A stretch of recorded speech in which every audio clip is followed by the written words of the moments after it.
talk to us overall about your performance and that knockdown that you got in the third round. The performance, bro, I'm not gonna lie, it was shit. It was my performance was shit. I can even admit to myself, yeah, it wasn't a good performance. I felt even the whole week, I felt like not the whole week, but like the last 2 days, I felt like the hometown jitters, the hometown fights, they are the worst.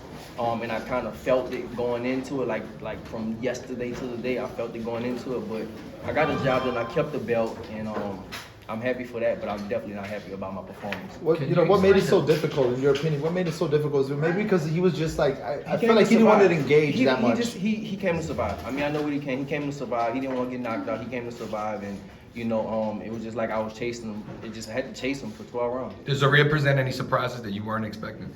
Just the running around. I mean, I thought he was going to engage more, but then when I did drop him, I think that was the third round, then he really just ran around even more. Can you explain what you meant about the hometown jitters? How are you experiencing that? Because it's like everybody you ever know is like here, like everybody, like, everybody's like dealing with tickets and dealing with so many different things, and it literally will get to you, so it's just, I think that's a natural part of things, like the hometown jitters thing, that's just a natural part of it. What do you think about the overall scorecards? In a way that you normally wouldn't. Sorry. I don't know who to answer first. You found yourself getting nervous and worrying about the fight in a way that you normally wouldn't. Yeah, I think so. Yeah, it was. It's something that just happens. I guess it's just like I said, the hometown jitters thing. It just happens. Like my last fight when I fought Zepeda, I felt like Zepeda was a way better fighter, and I fought in LA, and I was just way more comfortable there. But when I fought here in New Orleans, it just was, because you have so much pressure on you, and the pressure kind of gets to you. Is that going to be a problem next time then? Because Matchroom want to bring you back here, don't they? Yeah, well, we got to talk about doing Matchroom now. So it depends. It all depends. But I don't think next time we probably go on the road. Then we'll maybe come back here down the line, but not next. Was the camp at home hard for you, or different than what you would normally do? Like the camp was somewhere else. Here, when it was here. Mm-hmm. Nah, camp was cool. You know what I'm saying? Like, we did camp. Camp was cool here, bro. Like, I wasn't distracted. I wasn't disturbed or nothing like that for camp. But it's just like I said, the fight is totally different for camp. It's always going to be a big difference from camp. How did this compare in Velasco when you came in for the first time? When you talk about being Same nervous thing, bro. Nervous. I was Yeah. nervous, yeah, for same thing. This was even bigger scale. Right. This was definitely a bigger scale. And this was a better fighter than Velasco. Right. What'd you make of the scorecards overall? They were kind of all over the place. What'd you thought about that in your reaction? I mean, I definitely felt like I won it. I didn't see how they scored it for him, but I mean, whatever. I don't think it was close, but I know my performance definitely wasn't good. What adjustments do you think you should have made throughout the fight to maybe have a better performance to your liking? Just cut him off more. And I feel like now I can say that I should have been. A lot of times I was doing a throw out jab, but I should have been stepping with my jab instead of just trying to throw the setup jab. And then after I dropped him, I definitely should have just cut him off more and stuff like that, and throw more shots to the body. How were you frustrated as the fight went on? You couldn't put him away, and he kept being able to avoid you. Yeah, I was getting a little frustrated for sure. I definitely was getting frustrated. Yeah. Mm-hmm. How much trouble do you think he was in when you knocked him down? Did you think he was in trouble? I didn't really see how he fell, to be honest. So I don't know. He got up kind of okay. I didn't think he was in like super trouble. I mean, he could have been in a little trouble, but I don't think it was like lights out time. It's a good shot. You damn near did a backflip. Oh, I didn't really see it. I saw I dropped him, and then I just went to, I hurried up and went to the neutral corner. Do you feel like you could have maybe had a camp? I know you said it was like 6 weeks. I know you just mentioned that Matchroom kind of basically called you. They called you, hey, you got to fight. You got to set this up no matter what. I feel like maybe your training camp wasn't maybe not 100%. Maybe you just wanted to take a No, definitely never. I would never say that my training camp was 100%. That's never going to be an excuse for me. No, I trained. We had a switch of opponents, but I still trained like that. It was just like I said, the opponent, he just came, he just ran around. That was it. I couldn't hear what you said in the ring when you were asked about the first round. Were you knocked down then? I think it looked like it. I'm not gonna lie. Like when it happened, I was like, that wasn't no knockdown, because I did fall on his feet, but then he did hit me with a shot, and so it looked like I got to watch. Did it feel like a knockdown? No, that's what I'm saying. In the ring, it didn't feel like a knockdown at all. So you didn't take the second round off just to recover? No, I wasn't never hurt in the fight at all. I mean, I think I have some stuff on my face, but I never, like, he never hit me with a shot that was like, all right, this dude really hit hard. It wasn't nothing like that. Nah. Do you think when you said you were getting the jitters a little bit, we've had this week where everyone's been talking about how good Teofimo Lopez was, and you said you wanted to stop being asked about it, which I do understand. But do you think that added to the pressure you felt on the team? Probably so. Of course, definitely. I mean, it's a natural thing, you know. And sometimes you might overlook things. You have, you know, I have so many big opportunities in front of me for so much big, crazy money, and so sometimes you look past these opponents. And I think, naturally, that's kind of what you will do. And maybe I did do that. I was looking past. I mean. I guess I was looking past Zorrilla. Is it easier to not look past if you're not at home? Do you think that just all kind of just adds up at once to? Yeah, I think so. I mean, like I said, the hometown jitters thing, that's just a real thing, bro. Like I seen so many fighters, they go on the road and they perform so good, and then they have so many fighters that they come home and they just look terrible because you just have so much pressure on you, and you got so much pressure the whole week. Is the way New Orleans is, like loving the good time and loving the partying, the games and all that, also kind of work against you as you're trying to kind of prepare to fight at this level? Yeah, but that's if you live here. Yeah, I don't live here. You know, I'm here all the time, but I don't live here. So I think for sure, yeah, that definitely could. Regis, Bill Haney was here. He was just said he was quote unquote scouting, and and I asked him. I said, the fight with Devin Haney was presented, because I know Eddie said they're gonna make him a proposal after this fight. So what do you think overall? Do you feel like a fight with Devin Haney would just exercise it immediately after this? A question for both of y'all. Yeah, for me, it's up to Regis. I mean, I think that the great thing about tonight is there's going to be a lot of people queuing up to fight. I've not mentioned any of those big names. Mention Regis's name before tonight. Other than Devin, fair play to him. But now I think you're going to see people actually target Regis Prograis and say, I think he might be beatable now, which we know that there's completely different performance to come from Regis Prograis. And that's the one thing that I'm happy about. And I believe Devin wants that fight.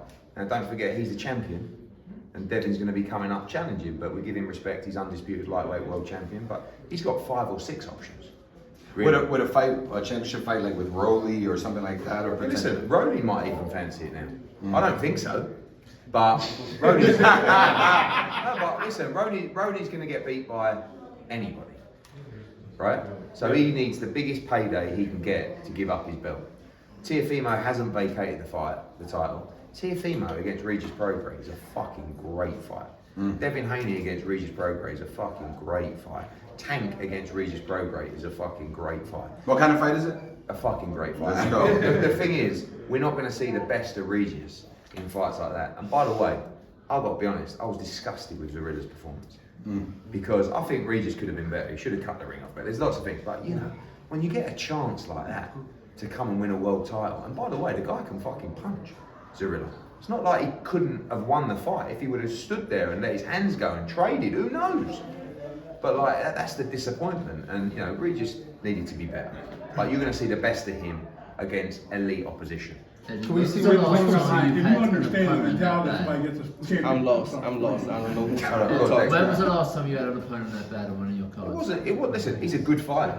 It wasn't with that bad a performance. Yeah, I mean, when someone feels the power, when someone doesn't actually want to engage, it's easy for us to sit there and say, come on, do this, let your hands go. He's probably thinking, fuck that. I don't want, excuse me, could be quiet up the back, please. Thank you.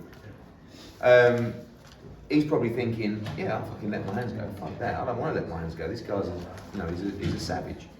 So, I don't blame, you can never blame a fighter for not wanting to engage. But he made the fight reasonably close because no one really got a chance to land anything, but it was the knockdown and other stuff as well. But it wasn't that he was bad, it was just disappointing for him that he never really came to win the fight. Regis, what do you learn about just yourself and maybe like fighting a guy who is trying to survive? Like what do you do different kind of looking at your performance this time? Just go back in the gym and improve. That's the main thing. Go back, talk to my coaches, go back in the gym and work on different things. And like I said, a lot of it had to do with you get the hometown thing, the hometown jitters and stuff like that. I think that played a part in it for me. But even overall, I still have to go back in the gym and work on some things. The other thing I'll say is that we sat in a steak restaurant 7 weeks before this fight and made a decision to take this date. He probably had a 6-week camp. No excuses, it was still, No excuses, I don't make that excuse. But no, I will, because I don't, at the end of the day, that it was different weight was a little bit different, you know, all those things normally on a 8, 10, 12-week camp that you'd have for an elite guys, you know. Did you ever feel threatened by Zorrilla in that fight at all, any moment? I like I said, he was strong, but I just never felt like, I felt stronger punches. So I never felt threatened at all. Once the fight got past about the 9th round, were you feeling like any pressure to finish it off, or is this just gonna have to play itself out like this? Yes and no. It was like sometimes it's like, man, I feel like I need to step it up. My coach was like, man, like step it up, start throwing more punches and stuff like that. But at the same time, I just don't want to go out there and get careless. Like because of the hometown crowd, because of the hometown jitters, I heard people saying my name, Regis and Ruru and all that stuff. And then when you hear that, you can play into that stuff. And then that's when, you know, something bad could happen. So I actually reversed that. I was like, nah, I'm not about to play into that. Let me just go out here and kind of stay smart. When fighters are in the ring, they say they get into a zone. They don't really hear anything outside of it. Did you hear anybody close to you, family members, friends, anybody that you? I hear people all the time. Yeah, okay. I definitely hear people all the time. Roy Jones Jr. was here and he was happy about your performance, and he said you would like to see that fight against Devin Haney. Mm-hmm. Are you happy overall just having Roy Jones Jr., a legendary fighter? Mm-hmm. That you know. That's my part. I told Roy, I'm cool with Roy, so I'm definitely glad all the people came out. You know, Roy along with a lot of other people came out for sure.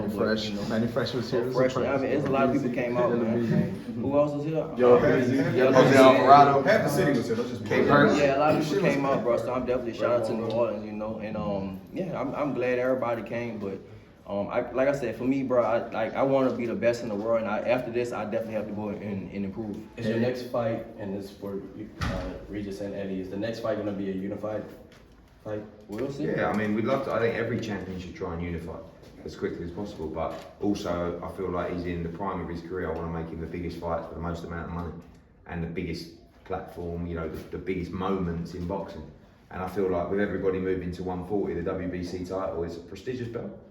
You know, I feel like it's probably the most prestigious title right now at 140 pounds. So people should be calling us to fight Regis Prograis. Maybe they'll do it now, but you know, I think he's not going to be short of fights. Eddie, I know if you get one of those fights like Haney, it'll be Vegas, but you were saying you wanted Regis to come back here ASAP. He's just spoken about hometown jitters. Is that going to be a concern? No, I think that there's Vegas opportunities, there's Middle East opportunities, there's fights around the world. I'd like to build, you know, we had 5 weeks to sell the fight tonight. I think we had 6,000 in here or whatever it was. I think we've done a good job, you know, but there's still a lot more to come. And I think, again, with all due respect to Zorrilla, it wasn't exactly a name that, you know, is going to set the city on fire. But, you know, I think a big name would be great here, but you could see Regis away from here, maybe in Vegas, you know, later in the year. And, you know, he will box obviously one more time this year. We'd like that to be sooner rather than later, but he's going to want to go back with coach and assess it, have a little break and go again. And you keep, you know, mentioning about a big name. I know it's been thrown out there, the possibility, you know, your friends of Agent Broner. That fight also could do very well. 2 great fighters. Regis Prograis, you could do it here. You come in Houston because I know. I love Broner. I think he's great. You know, I also think he's a little bit unreliable. I don't think, for me, when we talk about legacy, that's not a legacy fight. And I know Regis is chasing legacy as well. Unifications, big names, but you know, Broner's a big name, but he's the boss. Regis is the boss, so we'll be providing him with options, and he'll be letting us know which ones he wants to fight. Would you rather have a unification fight or a really big fight with somebody like Devin Haney? It depends, bro. It depends on like whatever. When me and Eddie sit down and talk, it depends on what's next. It all depends. There's so many options out there. I'm in such a good moment in the spot right now to where I have so much on the table. So we'll have to throw some names out there, give me some dates, and we'll just see.